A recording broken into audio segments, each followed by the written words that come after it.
السلام عليكم ورحمة الله وبركاته. الحمد لله والصلاة والسلام على رسول الله أما بعد. দক্ষিণবঙ্গ আহলে হাদিসের উদ্যোগে আয়োজিত 2 দিন ব্যাপী ঐতিহাসিক ওয়াজ মাহফিল যা অনুষ্ঠিত হচ্ছে 7 ও 8 জানুয়ারি 2022 রোজ জুমাবার ও শনিবার। স্থানটা কোথায়? ওই সারুলিয়া মোল্লাহাট বাগেরহাট। এর সম্মানিত প্রধান অতিথি মাননীয় সংসদ সদস্য বাগেরহাট 1 শেখ হেলাল উদ্দিন, অন্যান্য অতিথিবৃন্দ এবং মাননীয় সভাপতি সাহেব শেখ আসগর, যিনি এই এলাকার বা বাংলাদেশের হাজার হাজার আলেমের ওস্তাদ এবং এলাকার সামাজিক, ধর্মীয় এবং অন্য যত কর্মকাণ্ড থাকে আপনারা তাকে আপনাদের কাছে পান এবং তিনি আলহামদুলিল্লাহ অত্যন্ত ইখলাসের সাথে নেতৃত্ব দিয়ে থাকেন। আল্লাহ তার হায়াত বাড়িয়ে দিন এবং সুস্থ রাখুন। 2 দিনের এই মহা সম্মেলনের বিভিন্ন বক্তাবৃন্দ আজকে একসঙ্গে যারা আসলাম তাদের মধ্যে বাংলাদেশ জামিয়াতে আহলে হাদিসের মাননীয় প্রেসিডেন্ট আমার একান্ত বন্ধু ডক্টর আব্দুল্লাহ ফারুক। আশ্চর্য হলাম, সিনিয়র কর্মকর্তা সৌদি রাজকীয় দূতাবাস ঢাকা লিখে রেখেছেন। আপনারা জানেন না যে উনি বাংলাদেশের সবচেয়ে প্রাচীন এবং সর্ববৃহৎ আহলে হাদিসের সংগঠন বাংলাদেশ জামিয়াত আহলে হাদিসের প্রেসিডেন্ট। এটা আপনারা জানেন না? কি লিখলেন? আগে জানতেন না আহলে হাদিস হলেন কিভাবে?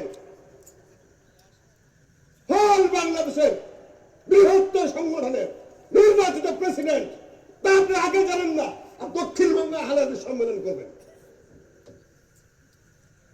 কি লিখে রেখেছেন? মানুষকে অপমান করার তো একটা পথ আছে না? কোনো টেকনিক নেই এখানে। টেকনিক করার জন্য তারা আসবে না। না, কোনো কথা নাই, কোন সর্বদলীয় না। যিনি আসবেন তাকে এমপির নাম কেন লিখলেন? বিএনপি লোক এখানে নাই। বিতর্ক করবেন না। বাস একটু এই পর্যন্ত থাক, সম্মান দেওয়া শিখেন। সর্বোচ্চ সংগঠনের প্রেসিডেন্ট যেখানে এসেছে তাকে সর্বোচ্চ সম্মান দিতে চেষ্টা করবেন। আমি জমিয়তে আহলে হাদিস করি না, আমি ডক্টর গালেব সাহেবের সাথে ছিলাম, এখন আরেকটা করি, কিন্তু সর্ববৃহৎ সংগঠনের প্রেসিডেন্ট একজন আহলে হাদিস হিসেবে তার সম্মান আমি জানি। মেনে চলবেন, বুঝে চলবেন। রাজনৈতিক কর্মকর্তা একটা কেরানি, রাজাও না। আমি ও পরিচয় ব্যবহারই করি না। আমি কোনো সময় অধ্যাপক ছিলাম চিটাগাং আন্তর্জাতিক ইসলামিক ইউনিভার্সিটি, সেইটাই ব্যবহার করি।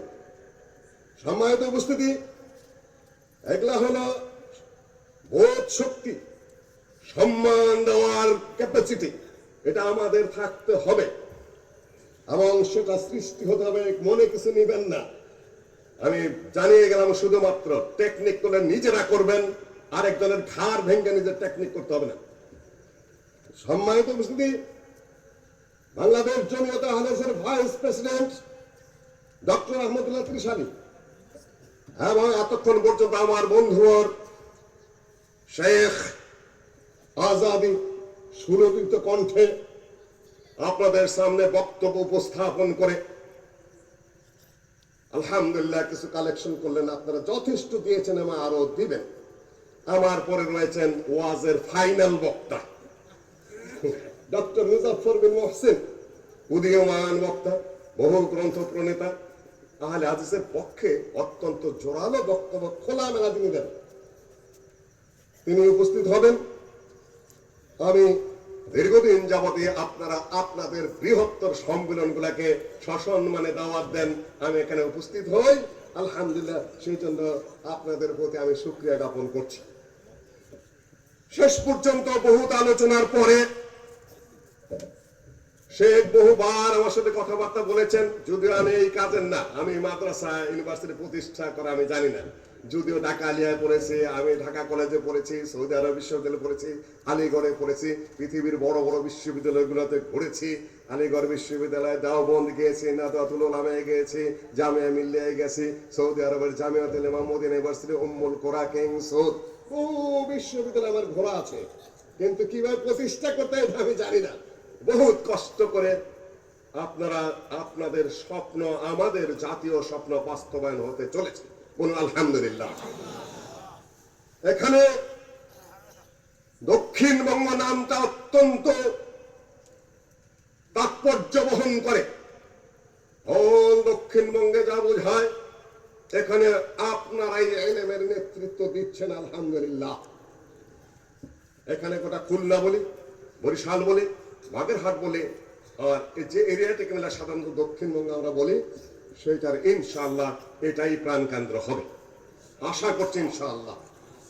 এলেমের যে কেন্দ্র আপনারা খুলছেন, দুটা জিনিস আপনারা একত্রিত করেছেন, মাথাটা কয়েক মিনিটের জন্য ঠিক রাখবেন। বেশি সময় আমি বক্তৃতা করতে পারবো না, যেহেতু টাইম কম। দক্ষিণবঙ্গ আহলে হাদিসের উদ্যোগে জামিয়া সালাফিয়া ময়দান, দুটার অর্থ বোঝেন? খুব সংক্ষেপে বলে দিচ্ছি, আলেমেরা করেছেন, আপনারা বিষয়টা হয়তো বুঝে উঠতে পারেননি। আহলে হাদিস কি, সালাফিয়া কি, খুব সংক্ষেপে বুঝবেন। দুইটাকে দুই জিনিস, একই জিনিস।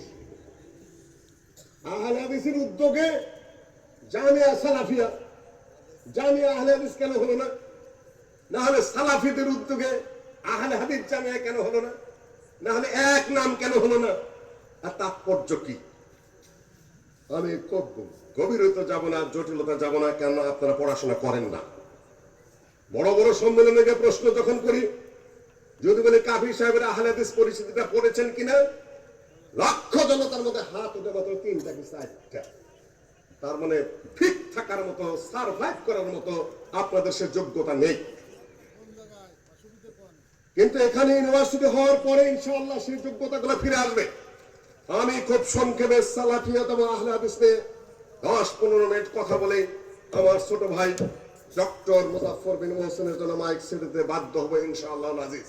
এর আগেও বলেছি, আহল মানে হলো ধারক, আহল মানে হলো বাহক, আহল মানে হলো প্রতিষ্ঠাতা, আহল মানে হলো প্রচারক, আহল মানে হলো মালিক। হাদিসের ধারক, হাদিসের বাহক, হাদিসের পাঠক, হাদিসের প্রচারক, হাদিসের প্রতিষ্ঠাতা। হাদিসের বিরুদ্ধে যদি কেউ উঠে পড়ে লেগে যায়, কিংবা হাদিসের বিরুদ্ধে যদি কেউ কথা বলতে চায়, সেখানে যারা দৃঢ় কণ্ঠে প্রতিবাদ করে, তারাই হলেন আহলুল হাদিস। সালাফিয়ত কি, এক কথা আপনাকে বুঝিয়ে দিচ্ছি, বেশি লম্বা। হাদিস মানে কি? আল্লাহর কালাম হাদিস কিনা? এর আগে বহুবার বলেছি, মাথায় ঢুকিয়ে নিতে হবে। হেডলাইনের মধ্যে সবকিছু ক্লোজ হয়, আবার হেডলাইন যদি আপনি বিস্তৃত করেন, তাহলে বিষয়বস্তুটা বাড়তে থাকে বাড়তে থাকে। এটা হলো থিসিসের একটা মেথোডোলজি। যা হেডলাইন দিলেন, নদী নিয়ে রচনা লিখবেন, সেটা লিখতে লিখতে যদি গরু হয়ে যায়, রচনা হবে না। আবার গরু নিয়ে রচনা লিখলেন, উপরে দিয়ে দিলেন নদী, সেটাও হবে না। সালাফিয়ত কি, সেটাও আপনাকে বুঝতে হবে। আহলুল হাদিসকে আপনাকে সেটাও বুঝতে হবে দৃঢ়ভাবে, নাহলে অন্য কিছু করবেন আর বলবেন এটার নামে সালাফিয়ত, এটার নাম আহলে হাদিস। কয়েকটা ছেলে বোমা মারবে আর বলবে আহলুল হাদিস। What is this? আহলে হাদিস কবে তোমাকে বোমা মারতে বলেছে? মানুষ মারা হারাম, কোরআনে বলছে হারাম, হাদিসে বলেছে হারাম। বিধর্মী হলেও তাকে হত্যা করা হারাম। যদি আইনগত ভাবে কোর্ট থেকে ফয়সালা হয় যে তার ফাঁসির অর্ডার হবে, তাছাড়া একজন কাফেরকে, মুশরিককে, হিন্দুকে আপনি হত্যা করতে পারবেন না। আহলে হাদিসের কিছু ছেলে এগুলাও তো করেছে, আহলে হাদিসের নাম নেই। আপনাদের বিভিন্ন সম্মেলনে এমন সব মানুষের নাম দেখি, অবাক হয়ে যায়, আশ্চর্য হয়ে যায়। তাদের জন্ম কোথায় আমরা জানি না, কোন প্রতিষ্ঠানে পড়েছে তাও আমরা জানি না, কবে আহলে হাদিসের ভাব ধরলো তাও আমরা চিনি না।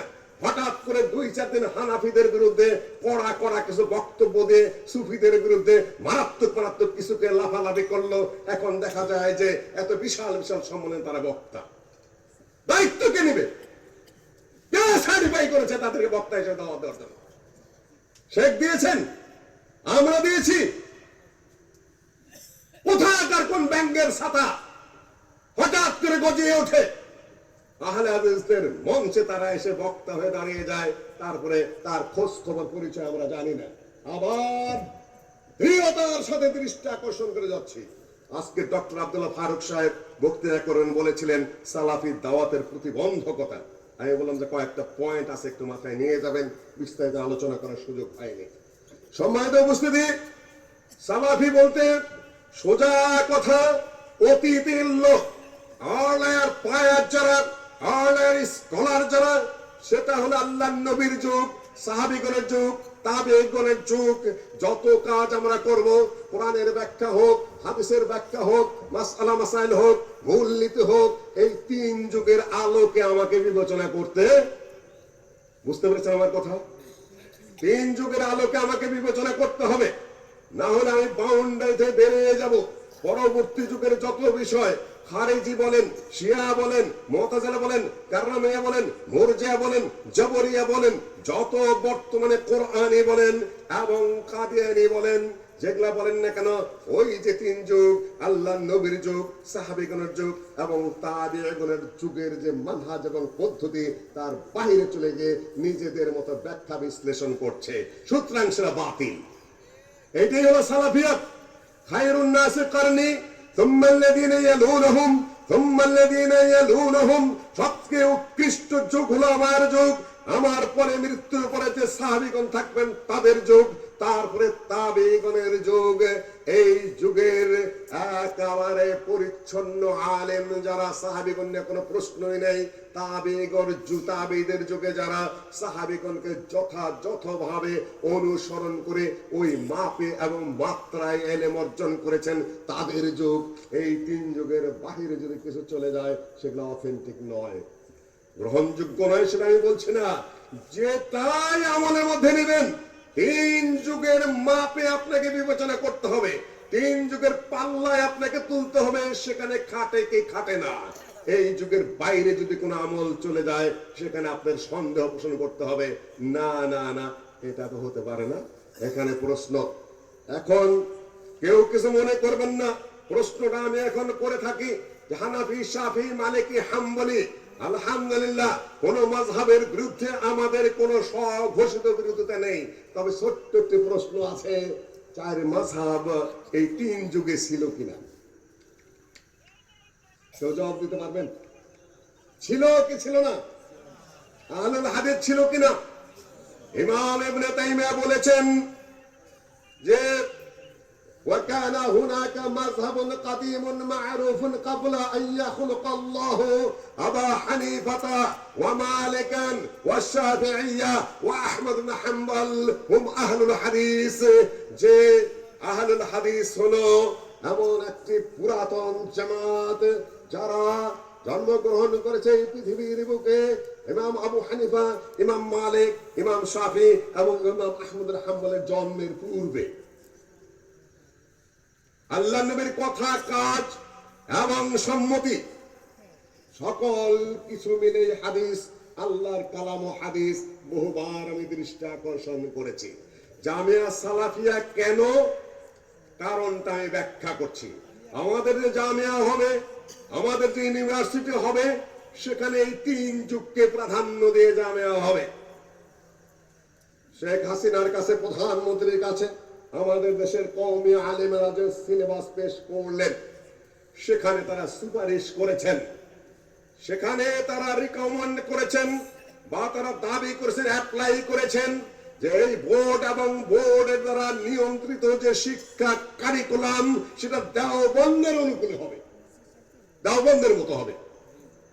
আর আমরা বলছি, আমি কিন্তু সংঘাতে যাচ্ছি না, বুঝানোর জন্য বলছি, আর আমাদের যে জামিয়া হবে সেটা পৃথিবীর অন্য কোনো মানহাজে নয়, কোন পরবর্তী কোন সিলেবাসে নয়, সেটা হবে ঠিক আল্লাহর নবীর সিলেবাস, ঠিক সাহাবেগণের সিলেবাস এবং তাবেঈগণের সিলেবাস। পরিষ্কার করে এটার নামে জামিয়া সালাফিয়া। এই মানহাজ থেকে যদি আমরা সরে পড়ি, তাহলে সেটা কি হবে না? না, জামিয়া সালাফিয়া হবে না, সেটা জামিয়া খালাফিয়া হবে কিংবা জামিয়া জিলাফিয়া হবে। জামিয়া খালাফিয়াও না, জামিয়া জিলাফিয়াও না, ওই ভেজালের কথাও নেই এখানে। আল্লাহর কালামের যে তাফসির সেটা পরিষ্কার পরিচ্ছন্ন ভাবে হবে, আল্লাহ নবীর তাফসির সাহাবীগণের তাফসির যেভাবে আছে সেইভাবে হবে। আমরা ওয়াসিআ কুরসিয়ুস সামাওয়াতি ওয়াল আরদ, এর অর্থ কি? আল্লাহর কুরসি কি? বিস্তৃত আসমান এবং জমিনে। কুরসি মানে কি? কে বলতে পারবেন? বলেন। কার চেয়ার? আল্লাহ চেয়ারে কি করেন?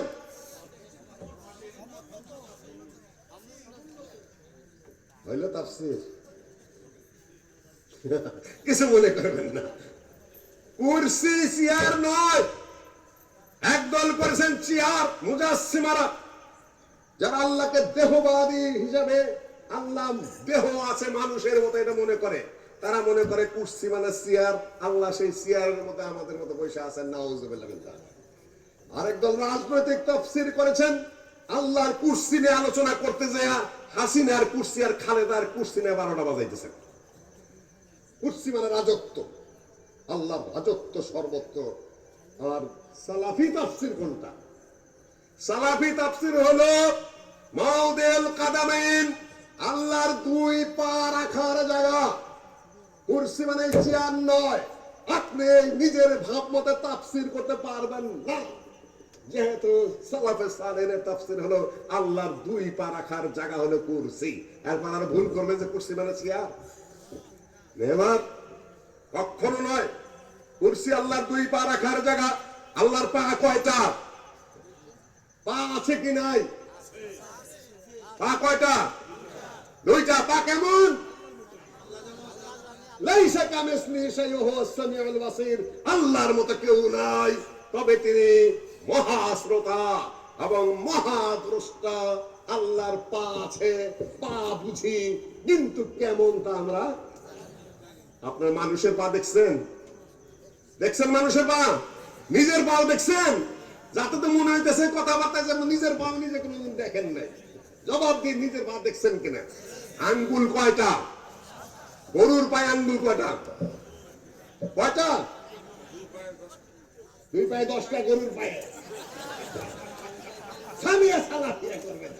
এই যে সিলাফিয়া আমার অত্যন্ত বন্ধু মানুষ, কিছু মনে করে একটু রসিকতা করলাম। গরুর পায়ের মধ্যে ফাটা আছে, দুই আঙ্গুল বলতেও পারে। ঘোড়ার পায়ে আঙ্গুল কয়টা? নাই, ফাটাও নাই, একটাই ধরতে পারেন। তাহলে এই তিনটাই পা কিনা? একটা সাথে একটা মিল আছে। তা আল্লাহর পা আল্লাহর মতো, জীব জন্তুর পায়ের সাথে একটা মিল নাই, তারপরেও সেগুলোর পা। আর আল্লাহর পা কেমন তা আমরা কেমন করে বলবো? আল্লাহর দুই পা রাখার জায়গা সেটা হলো কুরসি। এখন আপনি অন্য তাফসীর গুলো হবে না। কত যে জালিয়াতি তাফসীর, কত যে বাজে তাফসীর, কত যে বানাওয়াটি তাফসীর, কত যে ইসরায়েলি তাফসীর, কত যে নির্বোধের তাফসীর, কত যে আহাম্মকের তাফসীর, কত যে ভুল অনুবাদ কোরআনের হয়ে আছে। এখনো পর্যন্ত আমার দৃষ্টিতে পূর্ণাঙ্গ মোটামুটি শুদ্ধের কাছাকাছি কোন অনুবাদ এখনো পর্যন্ত কোরআনের হয়ে সারেনি। ভুল আর ভুল, ভুল আর ভুলে ভরা। সৌদি আরবে আমরা কিছু পড়াশোনা করে এসেছি, কিছু তাফসীরের কিতাবও কাছে আছে।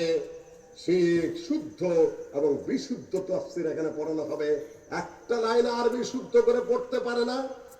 আমি আলেম, ছোট হওয়া কোনো দোষের নয়, আমি একজন ছোটখাটোই কিছু, কিন্তু যখন এসে তেরং বেরং শুরু করে, এই তাফসীর করেছি, ওই তাফসীর করেছি, এই কিতাব মুখস্থ করেছি, এত কোটি পৃষ্ঠার আমি তাফসীর লিখবো, ঘোড়ার দিন যখন এক লাইন আরবি পড়তে বলে প্রতি অক্ষরে রাবাং জের জবর পেশ চুরি করে চালাকি করে। মুফাসসিরে কেরাম, আমি এখানেও বলতে চাই মাশাআল্লাহ, আপনারা জমি দান করলেন অনেক, আরো জমি দিবেন, টাকা পয়সা দিয়েছেন আরো দিবেন। হানাফি ভাইরাও দিয়েছেন, আলহামদুলিল্লাহ, অনেক দিয়েছেন। আল্লাহ তুমি তার দান ডান হাতে কবুল করো। আল্লাহ বলেন, যখন কোন বান্দা ইখলাসের সাথে খাঁটি নিয়তে, আল্লাহর নবী বলেছেন, যদি দান করে, দান করার সাথে সাথে আল্লাহ সেটা ডান হাতে কবুল করেন। আল্লাহর হাত কেমন ওটা দিয়ে পাও দিয়ে বুঝে গেছেন। আর আমি সেটা বলতে চাই না, সবাই দিচ্ছেন, কিন্তু তাফসীর কি পড়ানো হবে? আর আমি সেদিকে যাচ্ছি না। হাদিস কিভাবে পড়াবেন? এই যে এত বছর পাস করে হাদিস পড়লেন, পড়ালেন, তারপরে দাওরা শেষ করলেন। তারপরে যখন বলা হয় যে একটু আপনার ঘরে কি সহিহুল বুখারী আছে, তখন বলেন না, ওস্তাদের কাছে একটু দাওরায় পড়ে আসছিলাম, এখন আমার ঘরে শুধু ফাজাইল আমল আছে। আমার একটা দেখা কথা, জানা কথা, কারো ঘরে সহিহুল বুখারী নেই। বড় বড় মুহাদ্দিস চিরজীবন পড়ে এসেছেন, তারপরে যদি জিজ্ঞাসা করি সহিহুল বুখারীতে রাফুল ইয়াদাইন হাদিস আছে কিনা, তখন সহিহুল বুখারী মাথায় নিয়ে বলে আল্লাহর কসম সহিহুল বুখারীতে, ভরা মাজলিসে বলে আল্লাহর কসম সহিহুল বুখারীতে আমিন রাফুল ইয়াদাইন ইমামের পিছনে সূরা ফাতিহা পড়ার কোনো হাদিস নাই। আসমত আলী খান সাহেব, মৌলানা সাহেব বলছে মুসলিউদ্দিন ভাই এইটা যে কইরা গেল, এমন মুফতি এবং মুফাসসির সাহেব, ফকিহ সাহেব, এখন কি হবে? আমি বললাম যে ও ঠিকই বলেছে। জিব্বায় কামড় দিয়ে বলে মুসলিউদ্দিন ভাই আপনি ওই কথা বললেন? বলবো না কেন, তুমি বোঝো নাই, ও চালাক বুখারী শরীফের দ্বিতীয় খণ্ড মাথায় নিছে, এই সব হাদিস সহিহ বুখারীর প্রথম খণ্ডে। কেমন ধান্দাবাজ মুহাদ্দিস, কেমন ফটকাবাজ ফকিহ, কেমন প্রতারক মুফাসসির এক একজন বের হচ্ছে। তারা সহিহ কি পড়াবে আপনাকে? জামিয়া সালাফিয়ার প্রয়োজনীয়তা কোন জায়গায়? আমি আর দুই এক কথা বলেই আমি মাইক ছেড়ে দেব ডক্টর মুজাফফর বিন ওয়াসিরের জন্য। আল্লাহর এই বান্দা বলে কেউ যদি আমিনওয়ালা মসজিদে ঢুকে, মসজিদে বেরিয়ে যাও, ডিস্টার্ব হয়, ডিস্টার্ব করতে দেব না। অথচ উনি মুহাদ্দিস, উনি বুখারী পড়েছেন, উনি মুসলিম পড়েছেন বলে দাবি করেন, উনি দাওরা পড়েছেন, সালাম দিলে সালামের জবাব দেন না, মুখটা বেঁকা করে ঘোরেন যেন সালাম পাওয়ার উনি এত মুতাকাব্বির ভাব ধরে ঘোরেন। একটা সহিহুল বুখারীতে আমিনের হাদিস পান নাই। আল্লাহর নবী বলেন إذا قال الإمام غير المغضوب عليهم ولا الضالين فقولوا آمين فإنه من وافق تأمينه تأمين الملائكة غفر له ما تقدم من ذنبه। ওনাদের ডিস্টার্ব হয়, আর আল্লাহর নবী বলেন ইমাম যখন গায়রুল মাগদুব আলাইহিম ওয়ালা দাল্লিন বলেন, তখন তোমরা বলবে আমিন। মুসল্লিদের আমিনের সাথে সাথে ফেরেশতারা ঊর্ধ্বাকাশে আমিন বলে। ফেরেশতাদের আমিনের আওয়াজ, মুসল্লিদের আমিনের আওয়াজ যখন একাকার হয়ে প্রকম্পন সৃষ্টি হয়, তখন এই মুসল্লিদের অতীতের সকল সাগিরা গুনাহ মাফ হয়ে যায়। আর আপনার হয় ডিস্টার্ব, আপনি একজন মুহাদ্দিস, আপনি করবেন না সেটা অন্য বিষয়। আল্লাহর নবীর আমল, সাহাবীগণের আমল, সহিহুল বুখারীর হাদিস, সহিহ মুসলিমের হাদিস, আপনার হয় ডিস্টার্ব, আপনি হলেন বড় মুহাদ্দিস। সময় তো বুঝতে দিন, এই এক শ্রেণী গেল। আর এক শ্রেণী সহিহুল বুখারী না পড়ে বাংলা পড়েই মুহাদ্দিস, বাংলা পড়া মুহাদ্দিস। ডক্টর আব্দুল্লাহ ফারুক আলোচনা করেছে কিনা তা আমি জানি না। আমাদের এক ছোট ভাই, ভালো কথাবার্তা ভালো, সে আবার বলে দিয়েছে যে আল্লাহর নবী কয়েকবার আত্মহত্যার চেষ্টা করেছেন ওহী আসার সময়, ওহী আসলো না বলে। নাম আমি বলি না কখনো, ছোট ওরা শিখে নেই, বুঝে নেই, সংশোধন হয়ে নেই, আমি এটাই চাই। কয়েকবার আত্মহত্যার চেষ্টা করেছে, হাদিস আছে সহিহুল বুখারীতে।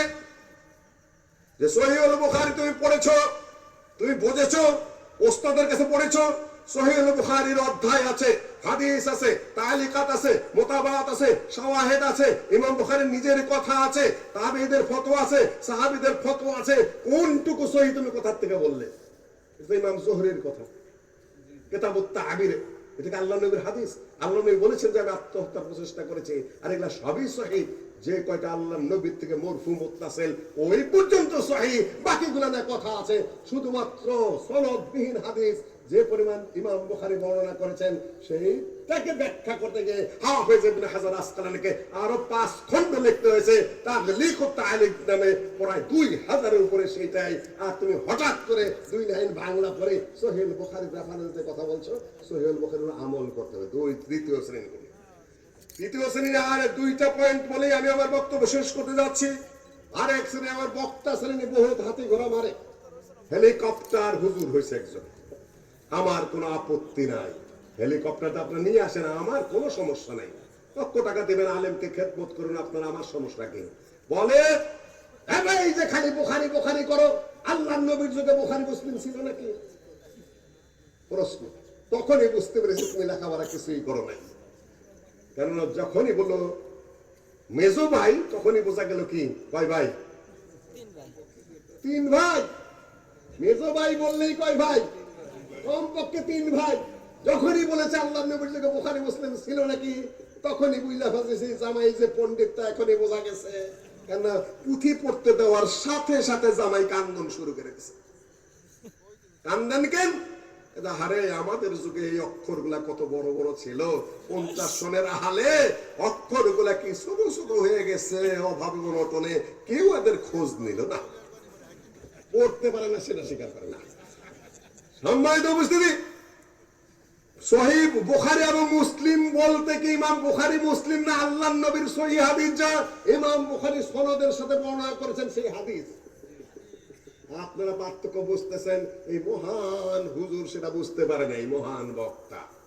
সম্মানিত উপস্থিতি, সম্মানিত শ্রোতৃমণ্ডলী, এই জন্য আমরা জামিয়া সালাফিয়া করতে চাই।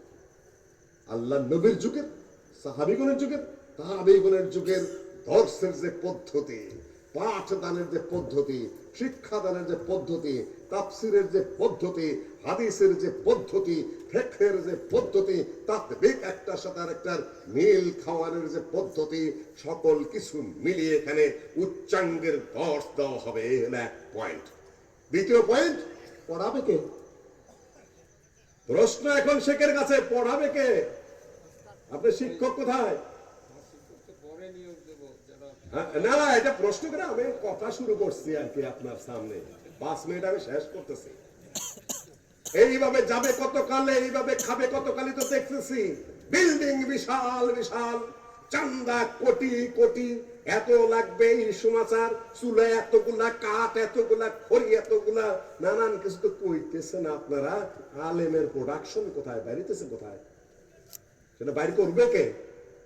তারা পাবলিকের কাছে জমি চাচ্ছেন, জমি দিয়েছে, টাকা চাচ্ছেন, টাকা দিয়েছে, তাদের কর্তব্য তারা করেছে, আরো তারা দিবেন ইনশাআল্লাহ। কিন্তু আপনাদের দায়িত্ব আলেম বের করা। আলেম বের করতে গেলে সেখানে আলেম নিয়োগ দিতে হবে পড়ানোর জন্য। সে আলেম আমার পাবেন কোথায়? যদি মনে করেন 2-3 জন বক্তা নিয়োগ দেবেন, বক্তা ওয়াজ করে যা কালেকশন করে দেবে, আলহামদুলিল্লাহ, সেটা ভালো কথা, আমরাও মাঝে মধ্যে করি। কিন্তু কিতাব যদি খুলে দেওয়া হয়, তখন তো জামাইয়ের চোখ দিয়ে পানি আসে। পড়তেও পারে না, পড়াইতেও পারে না। মাফ করবেন, অধিকাংশ বকওয়াস, এক লাইন শুদ্ধ করে আরবি পড়তে পারে না। হেদায়েতের নূর খুলে দিলে পড়তে পারে না। কাফিয়া তো প্রশ্নই ওঠে না। আরবি ব্যাকরণের ওস্তাদ পড়িয়েছে 7 দিন ব্যাপী।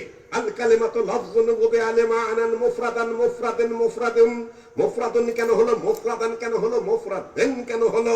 কাফিয়া পড়াইতে পড়াইতে 7 দিন পরে ছাত্রকে জিজ্ঞাসা করছে, বলো তো কালেমা কাকে বলে? বলে লা ইলাহা ইল্লাল্লাহ। যেমন বুঝাইছে তেমন বুঝছে। দান কেন, দুন কেন, দুন কেন, কোন কোন পদ্ধতিতে আছে, এটা কি সোজা ব্যাপার? আলহামদুলিল্লাহ রাব্বিল আলামিন। আলহামদুলিল্লাহ আলিফ লাম, এটা জিনসি না ইস্তিগরাকি না আহাদে যিহনি? হামদ কত অর্থে ব্যবহার হয়? এটা আলহামদু, হামদের ব্যবহার কি? এটা সবসময় মফউলে মুতলাক হিসেবে ব্যবহার করা হয়। হামদান, সুবহানাল্লাহ, এটা সাধারণ সব মফউলে মুতলাক হিসেবে ব্যবহার হয়। এখানে আলিফ লাম কেন লাগলো মফউলে মুতলাকের সাথে? কাশফালা লম্বা আলোচনা করেছেন। আরবি ভাষা, আরবি ব্যাকরণ, আরবির ভাব অর্থ ইত্যাদি বুঝে, মোটামুটি ভাবে বুঝে যদি পড়াতে না পারে, আসবে আর যাবে। ওনারা হয়েছেন অন্ধ, কোরআন হাদিস সামনে নিয়ে কিছুই দেখেন না, খালি মাযহাব দেখেন। আর এখান থেকে যারা বেরিয়ে যাবে তারা তো পড়তেই পারেন না। জামাইতে দাদা তো অন্ধই, আমি তো চোখেই দেই না। পার্থক্য কোন জায়গায়? কিছু মনে করবেন না, আলেম নিয়োগ দিতে হবে, বাজেট করতে হবে। বিল্ডিং এর জন্য বাজেট, আলেম নিয়োগের জন্য বাজেট। আমরা বড় বড় আলেমদেরকে নিয়ে আসব। শেখ অন্ধ মুহাদ্দিস আহমদুল্লাহ 200 অন্ধ হয়ে যাওয়ার পরে সে হাসিতা করেছেন অন্ধ অবস্থায় যাত্রাবাড়ি মাদ্রাসায়। উনি চলে যাবেন, প্রফেসর ডক্টর আব্দুল বারী স্যার বললেন যে আপনার ছুটি নাই, অন্ধ হলে আপনাকে পড়িয়ে যেতে হবে।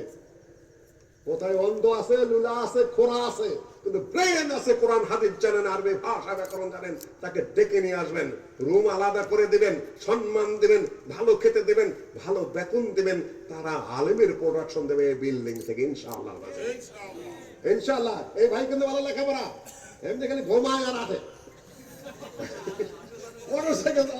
আমার একান্ত বন্ধু মানুষ তো, কিন্তু কিছু পয়সা পড়াশোনা করে এসেছে পড়ানোর সুযোগে, এখন বয়স হয়ে গেছে, কিন্তু কিছু মাল মশলা আছে ভিতরে, হেলাম আছে।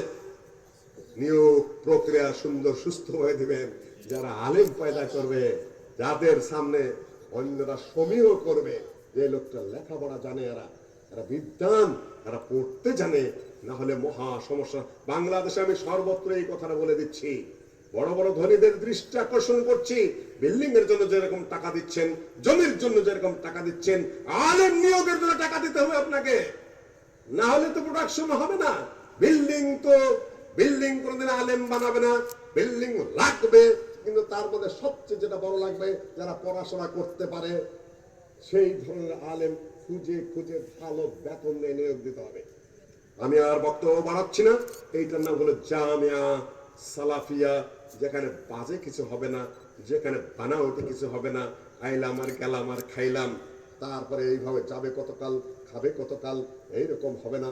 রাত দিন যেখানে জ্ঞানের চর্চা হবে, কোরআনের চর্চা হবে, হাদিসের চর্চা হবে, ফিকহের চর্চা হবে, সঠিক এবং শুদ্ধ জ্ঞান যেখান থেকে পরিষ্কার হয়ে দেওয়া হবে, যে ছাত্ররা এখান থেকে বেরিয়ে যাবে। আমি দেখেছি আহমদুল্লাহ রহমানী, দুই আহমদুল্লাহকে দেখেছি, হাবিবুল্লাহ খান রহমানীকে দেখেছি, কবির উদ্দিন রহমানীকে দেখেছি, আবুল কাসেম রহমানীকে দেখেছি।